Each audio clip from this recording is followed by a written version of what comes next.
Okay, so ito yung Real Talk 101 episode 203 natin. Yung 6th episode natin sa ngayon.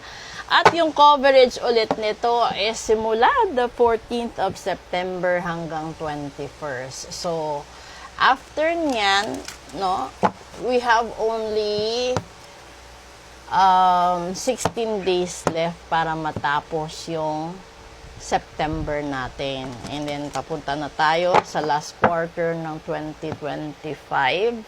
Sa mga tao na gustong malaman kung hanggang kailan yung karma ninyo, hanggang kailan yung kamalasan ninyo, paano matanggal yung karma, paano matanggal yung kamalasan, yung sumpa, no? Kasi malay mo kung may minana kang sumpa sa mga magulang mo or sa mga ninuno mo, na pwede mo man din putulin para gumaan din ang takbo ng buhay.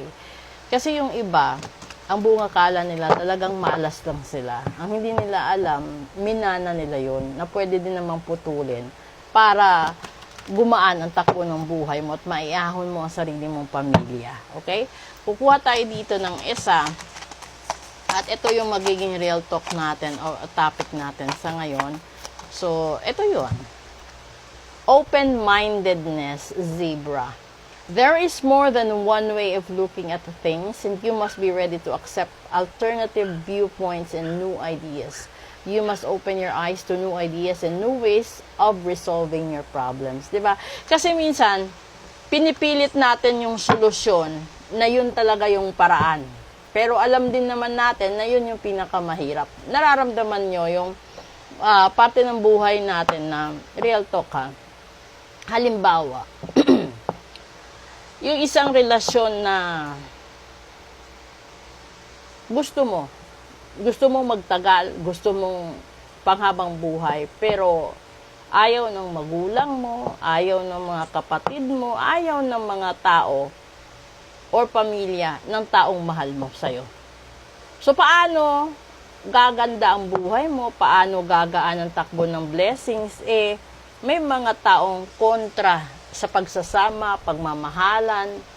Isa yan sa malaking factor kung bakit inaalat, minamalas ang buhay ninyo. So, kung gusto ninyong gumaan yung buhay ninyo, iparitual nyo ang mga taong may ayaw sa inyo. Iparitual nyo yung mga taong ayaw sa taong mahal mo at lagyan mo ng protection ang pagsasama ninyo, kalusugan ninyo, lalo na kung may mga anak na involved. Kung gusto mo naman patanggal yung kamalasan sa negosyo, pwede din ipatanggal yung kamalasan sa pamilya, kasi alam niyo yung sunod-sunod na patay. May mga sumpayan, kaya sunod-sunod. Yung mga sunod-sunod din na kamalasan, aksidente, may mga sumpayan, kaya nangyayari. Hindi lang ninyo nararamdaman yung signos kasi tinatanggal yon sa isipan at sa imahe ninyo. Kapag may kalaban kayo, natatanggal yung signos. Kaya hindi nyo nararamdaman na signos na pala yon sa inyo, na wag sanang lumabas, wag bumiyahe, kasi may ganyan, may sakuna, may trahedya. Yung iba kasi baliwala.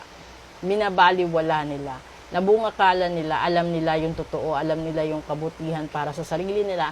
Ang hindi rin nila alam na yung pagiging matigas ang ulo ang magpapahamak sa kalimitan.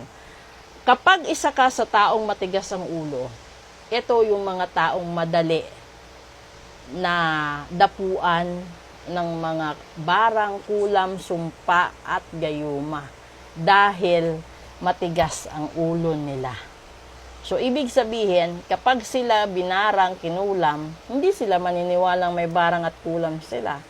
Hanggat sa dumating yung punto, real talk, na nandoon na sila sa bingit. At saka pa sila maniniwala, at saka pa mag-aapurang magpagamot. So, kung meron kang kakilalang ganito, meron kang ganito, ipaayos mo na habang maaga pa, iparitual mo na habang kaya pa, para hindi na rin mawala sa'yo. Hindi rin mawala siya sa'yo. Hindi din hindi lahat dapuan ng kamalasan. Kasi kawawa yung mga anak, kawawa naman yung mga taong umaasa, may mga kapatid na pinapaaral, may sinusuportahan mga magulang, may binabayarang mga loans, lahat-lahat. So, message lang po kayo, this is the Real Talk episode natin. Please do support yung other social media platforms ko. Nasa ibaba po ng profile picture ko yung mga links. Yung iba nakapin po yung videos. At gusto ko lang po idagdag, doon po pala sa mga tao dati na binalaan ko nung February of this year, na marami ang sakunang mangyayari. Binigay ko lahat. Lalong-lalo na doon sa nagpa-reading. Binigay ko yung petsa, binigay ko lahat-lahat. At hindi kayo naniwala. Tapos bumalik kayo sa akin. Minessage nyo ako na sinabi nyo totoo lahat na sinabi ko. Kung naniwala sana kayo, siguro na isave nyo pa kung ano yung meron kayo dati. Kesa babalik sa dati na magre-repair kayo, magre-reconsider kayo. So, real talk po yan. Nasa huli lagi ang pagsisisi. Kung mag-book kayo ng full private reading at malaman nyo at may sasabihin ako sa inyo, kailangan bigyan nyo din ng benefit of the doubt. Kasi hindi ko naman sasabihin yan kung wala talagang katuturan at hindi mangyayari.